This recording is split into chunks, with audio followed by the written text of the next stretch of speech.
Burton Leon Reynolds Jr. was born in Lansing, Michigan on February 11, 1936, and grew up in Riviera Beach, Florida, where his father was the police chief. As a child, the young Buddy Reynolds, as he was known then, never received much praise from his father and would spend his lifetime trying to gain his approval. You're not a man until your father tells you you are. And I always wanted him to tell me I was a man, and he never did. I was searching my whole life for a father figure. Although Reynolds enjoyed acting in high school plays, he excelled at football, playing halfback at Palm Beach High School. In 1954, he accepted a full scholarship to Florida State University, where he played until he was sidelined by a knee injury. The following year, he was in a devastating car crash, which effectively ended his sports career and almost his life. Actually, he should have died. It was a miracle. I said, God, can you get me through this? I'm going to make something of myself. Reynolds left FSU and enrolled at Palm Beach Junior College to study acting. He was encouraged by his drama teacher and mentor, Watson B. Duncan, to try out for a play he was producing. For his stellar performance in that play, Reynolds won the 1956 Florida State Drama Award. In 1957, he was approached to audition for a Hollywood film, but was rejected due to his eerie resemblance to Marlon Brando. Point of interest, Gleep. What do you got against Stanislavski? You! That resemblance would later cause him to miss out on a role in The Godfather, since Marlon Brando developed a hatred for Burt Reynolds and ensured he did not get cast in any of his films. He was a strange man. He didn't like me at all, and I didn't try to look like him. I didn't try to act like him. I thought he was the best actor in the world. He just wasn't very nice. In fact, in his desire to distinguish himself from Marlon Brando, Reynolds would later grow his signature mustache. In 1958, Reynolds signed a 7-year contract with Universal Studios. In 1962, Reynolds, who claimed Cherokee ancestry, was cast as a half-Native American blacksmith on the popular CBS Western Gunsmoke. The role brought him national fame. In 1963, he married British actress Judy Carne. The marriage lasted 3 years, ending in a turbulent divorce. During the early 1970s, due to his charisma and self-deprecating sense of humor, Reynolds became a regular on the talk show circuit, where he was the only non-comedian to guest host for Johnny Carson on The Tonight Show. The gigs led him to TV host and singer Dinah Shore. Reynolds and Shore bonded instantly and became a couple for several years, despite Shore being 20 years his senior. I truthfully never knew how old she was, and I don't want to know. All I knew was that we had a great time together. In 1972, Reynolds really put himself on the map, appearing nude in the pages of Cosmopolitan magazine, which sold over 1.6 million copies in its first pressing. Shouldn't have done it. I regretted it that day. That same year, Reynolds landed his first standout role in Deliverance. Machines are gonna fail. And the system's gonna fail. And then what? Then survival. Who has the ability to survive? And you can't wait for it to happen, can you? He insisted on doing his own stunts. Although an expert fall guy, he was seriously injured during filming. I feel it's the best film I made. I had a couple of wrecks in it. I hit a rock and my tailbone cracked. My knee, which has already been operated on 4 times, got shattered. My ankle got busted. And you haven't seen pain like that. The film proved a huge commercial and critical success. Although his acting was highly praised, Reynolds did not receive an Oscar nomination, which he later blamed on his decision to pose nude in Cosmo. Even more hurtful was that his father failed to recognize his outstanding performance. I thought my dad would just give me an attaboy. Some of us need a kick in the butt, and some of us need an attaboy. You gotta have an attaboy. In 1974, he relived his football days in The Longest Yard, where he played a football star who goes to jail. The film won a Golden Globe Award for Best Musical or Comedy, while Reynolds was nominated for Best Actor in a Motion Picture Comedy. With his phenomenal success, Reynolds also had the opportunity to direct, as well as star, in films including Gator and The End. You see, I'm terrified of pain. Pain hurts me. In 1977, Reynolds was cast as a daredevil driver in Smokey and the Bandit, where he also started an on-again, off-again romance with actress Sally Field. I'm going. I got the metal to the pedal and the thing to the floor.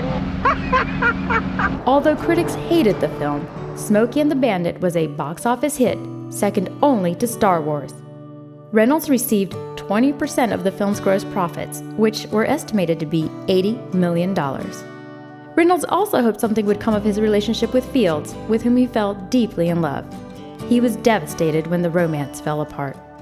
You'd think after a guy says he loves you and I hope we can make another movie together or something, that you'd hear from him.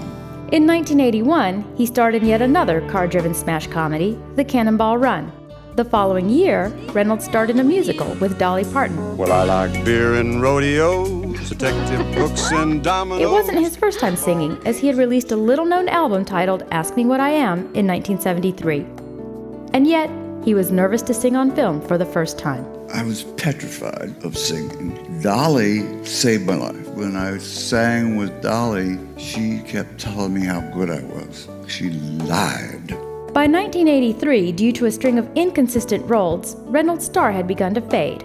I'll confess that I did a couple of films for the money. It was a lot of money, and I enjoyed every penny of it. Through the course of his career, he had turned down numerous roles that could have drastically altered his path. It doesn't hurt me artistically that I didn't do James Bond. I don't think an American can be Bond. Reynolds had turned down terms of endearment to star in Stroker Ace.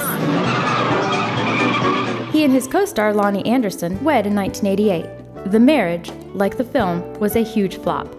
It ended in 1993 with the two stars trading insults and hurling accusations of infidelity and abuse through the press. In 1984, while filming City Heat with his old friend Clint Eastwood, a stuntman struck Reynolds in the face with a metal chair that was supposed to be a prop. The blow shattered his jaw. I heard this horrible crack. You know, you try to be a trooper and finish and all that, but unfortunately it was with Clint. It was unfair to him. He also felt deserted by his many friends who never called to check on him. Couldn't swallow, I couldn't chew, and so I was down to 120-some pounds. Nobody called, nobody came. He was unable to rely on his family either, since he received little sympathy from his father. Those were a rough couple of years. I tried to tell my dad, but he wasn't interested in that kind of talk anyway. In 1990, Reynolds returned to his television roots in Evening Shade. The show ended in 1994. By 1996, Reynolds was forced to file for bankruptcy.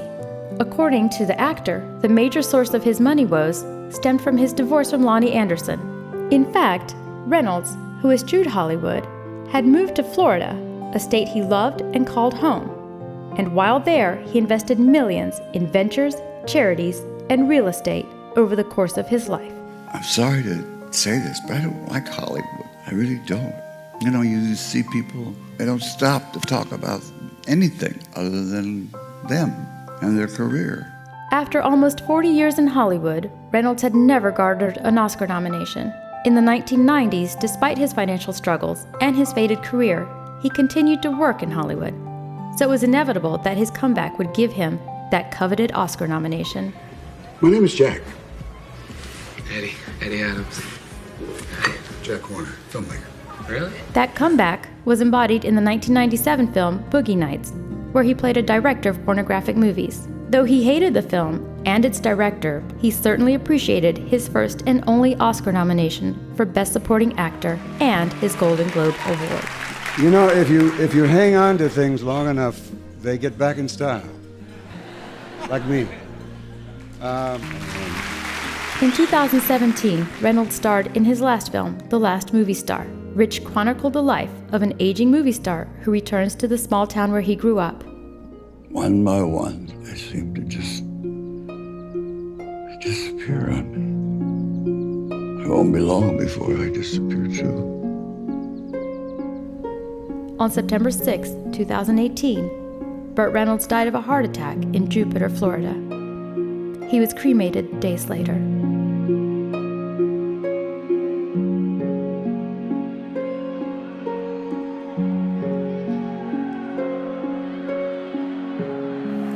I've had a wonderful life. Are there guys that would like to have this life? Sure. Can they? I don't know. I mean, I've been so blessed. God has blessed me with luck and a lot of great friends.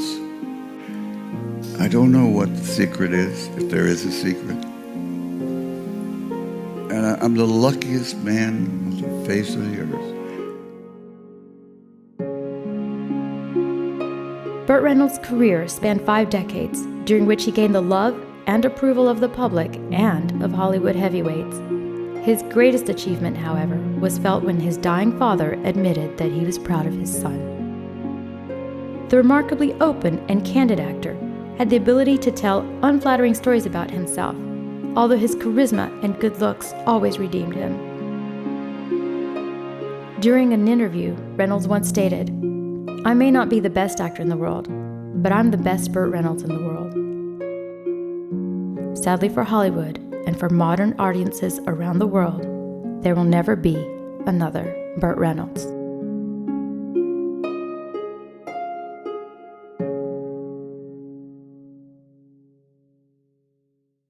Thank you for watching. Don't forget to subscribe and to click on the bell to be notified of new videos.